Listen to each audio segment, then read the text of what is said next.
আসসালামু আলাইকুম ও রহমতুল্লাহ। আলহামদুলিল্লাহ আলহামদুলিল্লাহ রব্বিল আলমিন ওয়াসসালাতু ওয়াসসালামু আলা রসুলিহিল কারীম ওয়া আলা আলিহি ওয়া সাহবিহি ওয়া আহলি বাইতি আজমাইন। বাংলাদেশ জামাত ইসলামের পক্ষ থেকে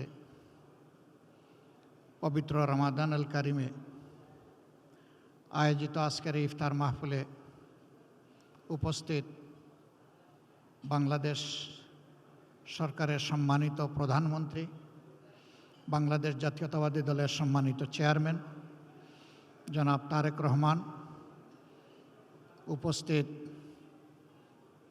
বাংলাদেশ জামাত ইসলামী, বিএনপি, অন্যান্য সংগঠনসমূহের সম্মানিত শীর্ষ নেতৃবৃন্দ,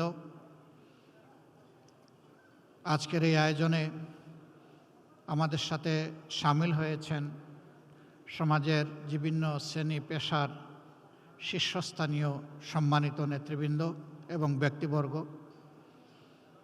সাংবাদিক বন্ধুগণ, সুধীমণ্ডলী। আমি প্রথমেই আমার পক্ষ থেকে আপনাদের প্রতি গভীর কৃতজ্ঞতা জ্ঞাপন করছি যে আপনারা আমাদের দাওয়াত কবুল করে কষ্ট করে আজকে এখানে হাজির হয়েছেন।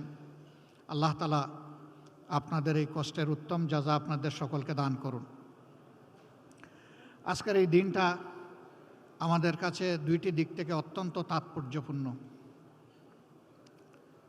দীর্ঘ ফ্যাসিবাদী শাসনের পর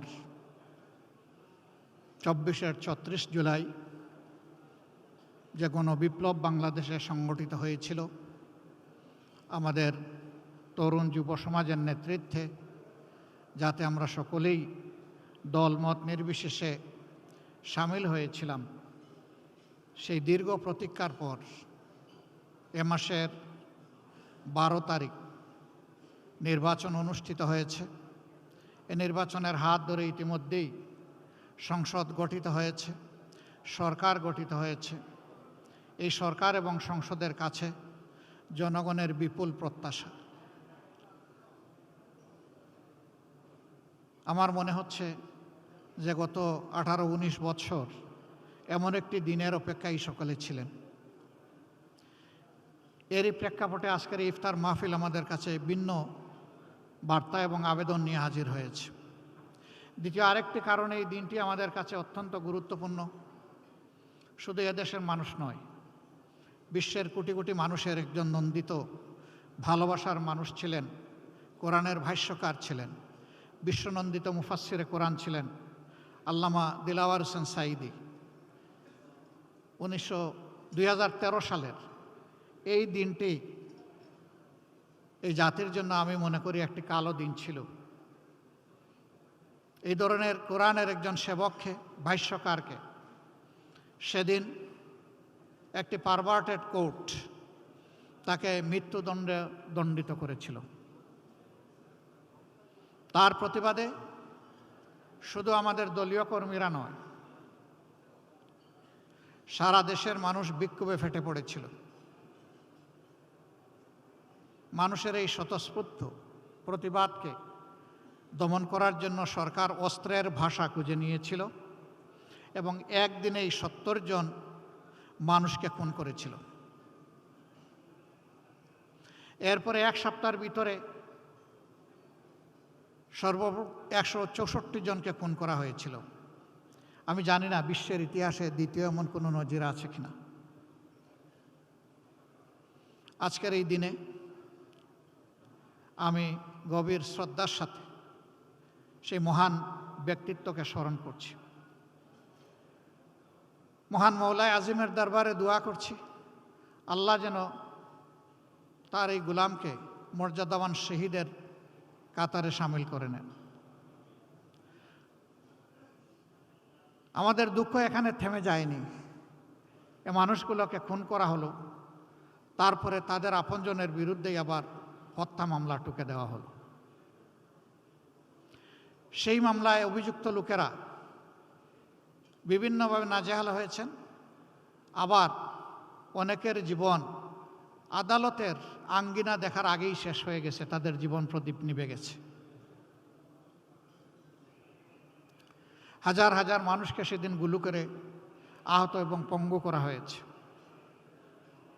সেই ক্ষত আমাদের মন থেকে খুব সহজে মুছে যাবার নয়।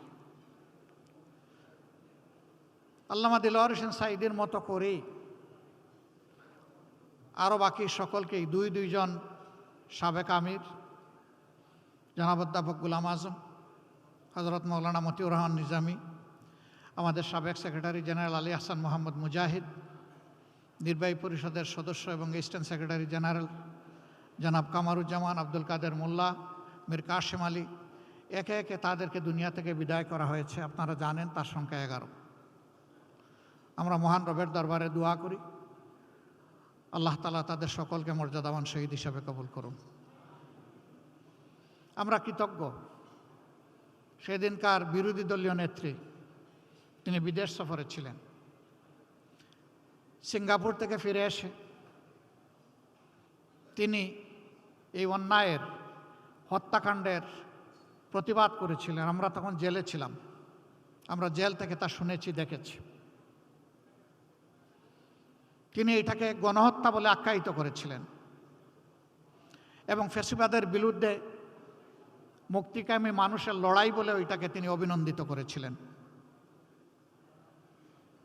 এই প্রতিবাদের সাথে তিনি একাত্ম হয়ে সারা দেশে 15 তারিখ তিনি হরতাল ঘোষণা করেছিলেন। আমরা তার এই ভূমিকাকে চিরদিন কৃতজ্ঞতা ভরে স্মরণ করব। তিনি আজ দুনিয়ায় নেই। আল্লাহ তাআলার দরবারে দোয়া করি আল্লাহ তাআলা তার এই বান্দিকে উচ্চ মর্যাদায় একজন জান্নাতি মেহমান হিসাবে রাখুন। আজকে তার সন্তানের উপরে এই দেশ পরিচালনার দায়িত্ব পড়েছে। আমরা গতানুগতিক কোনো বিরোধী দল হিসাবে এই সংসদে ফাংশন করতে চাই না। আমরা চাই এই সংসদ হোক অর্থবহ, জনগণের সমস্ত চাওয়া পাওয়ার কেন্দ্র। সরকারি দল তারাও যেমন দায়িত্বশীল ভূমিকা পালন করবেন, আমরাও বিরোধী দলের অবস্থান থেকে দায়িত্বশীল গঠনমূলক ভূমিকা পালন করতে চাই। অতীতে আমরা বিরোধী দল দেখেছি, নির্বাচন যেমন আমিডামি ছিল, সরকারিও বিরোধী দলও তেমনি আমিডামি ছিল। এই ধরনের কোনো বিরোধী দল কোনো দেশের জন্য ভালো কোনো বার্তা বয়ে আনতে পারে না। সরকারের গৃহীত সকল সঙ্গত পদক্ষেপে আমাদের পূর্ণ সমর্থনও থাকবে, সহযোগিতাও থাকবে। কিন্তু আমাদের বিবেচনায় আমরা যদি দেখি যে সরকার কোনো অসঙ্গত সিদ্ধান্ত কিংবা পদক্ষেপ নিয়েছেন, আমরা প্রথমে দৃষ্টি আকর্ষণ করব, করে সহযোগিতা করব। সরকার আমাদের পরামর্শগুলো গ্রহণ করলে আমরা কৃতজ্ঞ হব, জাতি উপকৃত হবে। সরকার আমাদের পরামর্শ গ্রহণ না করলে বিরোধী দলের যে ভূমিকা সেইটাই আমরা পালন করব। আমরা জাতির অধিকারের পক্ষে দাঁড়াবো এবং জাতিকেও আমাদের সাথে সামিল থাকতে বলবো। তবে আমরা এই সদিচ্ছাই রাখতে চাই, এই ধারণাই পোষণ করতে চাই যে এই সরকার সংসদকে আগামীতে এগিয়ে যাওয়ার বাহনে পরিণত করবে। কোনো বাহন কখনো এক চাকায় চলে না, দুটো চাকা মিনিমাম লাগবে। সরকারি দল যদি সামনের চাকা হয়, তাহলে বিরোধী দল হবে পিছনের চাকা। একটাকে বাদ দিয়ে যানবাহন কোনো অবস্থায় আরেকটা একা চলতে পারবে না। আমরা সেই পথ চলায় সমন্বয় চাই এবং পারস্পরিক সম্মানের জায়গাটা চাই। আমরা আমাদের মহান জাতীয় সংসদের একটা সেকেন্ড নষ্ট হোক এইভাবে এটার আমরা প্রত্যাশা করি না যে জাতীয় সংসদ হবে কারো চরিত্র হননের কেন্দ্রবিন্দু। বরঞ্চ জাতীয় সংসদ হবে দেশের সমস্যার সমাধানের কেন্দ্রবিন্দু। যে সমস্ত ব্ল্যাক ল এখনো আমাদের সংবিধানে রয়ে গেছে, আমরা সম্মিলিতভাবে সেগুলা দূর করার প্রয়াস চালাব। আর জাতিকে একটা সুস্থ, বিকশিত সম্মানের জাতি হিসাবে বিশ্বের দরবারে দাঁড় করানোর জন্য যে আইন সংযোজনের প্রয়োজন, আমরা প্রত্যাশা করব যে সরকারি দল এবং বিরোধী দল মিলে সেভাবেই আমরা এগিয়ে যাব। যদি এই রাজনীতিটা আমরা করতে পারি, তাহলে অতীতের রাজনীতির যে হতাশাজনক ধারা এখন পর্যন্ত জাতিকে গ্রাস করে আছে, তার করাল গ্রাস থেকে আশা করি এই জাতি মুক্তি পাবে ইনশাআল্লাহ। আমি আজকের এই মুহূর্তে বড় শ্রদ্ধার সাথে স্মরণ করছি সেই সমস্ত বীরদেরকে যারা 47, 52, 71, 90, 24 এই সময়গুলোতে শুধুই জাতির জন্য লড়াই করে জীবন দিয়ে দুনিয়া থেকে বিদায় নিয়েছেন। আল্লাহ তাদের সকলকেও মর্যাদাবান শহীদ হিসাবে কবুল করুন। বিশেষ শ্রদ্ধার সাথে স্মরণ করছি 24-এ আমরা যখন জেলে ছিলাম, বিভিন্ন দলের নেতৃবৃন্দ মাঝে মাঝে বসতাম, বিভিন্ন আলাপ আলোচনা করতাম। আমরা কল্পনা করি নাই 24 সালের 7 জানুয়ারির নির্বাচনের পর ফ্যাসিবাদ এইভাবেই বিদায় নিবে, পালিয়ে যাবে, এটা আমরা কল্পনাও করি নাই।